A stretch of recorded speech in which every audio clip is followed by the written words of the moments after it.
So let's talk about how we're going to keep our knives sharp.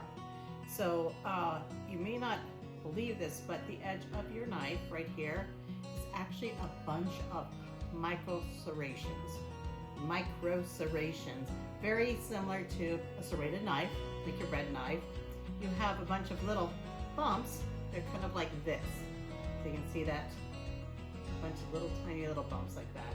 And when you cut with your knife and you go down, down, down, down, down, it causes those little micro serrations to actually bend.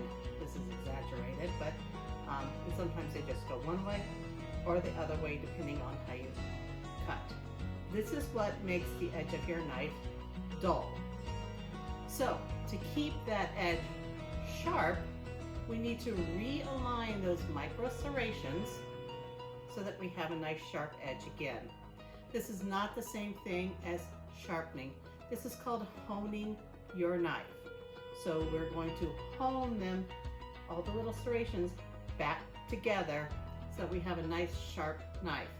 Now I do recommend that once a year or maybe every twice a year, depending how much you use your knife and how good you are about honing, that you get it professionally sharpened. So to hone your knife, you need a steel. This comes with mini knife blocks, or you can buy it for $20 or less. It's usually recommended that you buy a steel that is the same brand as your knife, so that this steel and this steel are exactly the same. It helps it last longer. I put a little damp cloth down on my counter and put my honing steel straight down. This keeps it from slipping. Then you take your knife and you're going to put it at a 20-degree angle.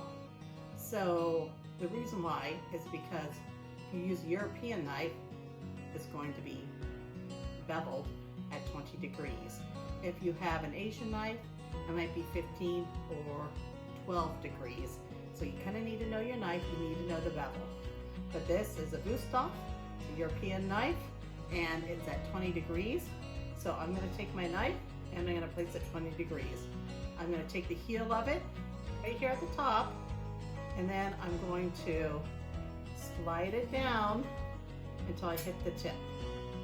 I'm making a C shape while I'm doing that.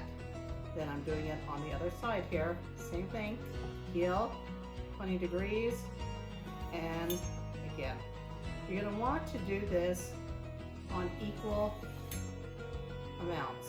So left side, right side, same. So 2, 2, 1, 1. You don't have to do it many times if you do this all the time. Very simple. Do this with even your paring knife, every single knife before you use the knife. Don't count on the last person who used it to do that before putting it away. Be responsible for your own knife. Make sure you hone it before use. After you hone it, give it a little wipe coming from the spine side here, the back side, and going across to get off any metal shavings. And now you are ready to cut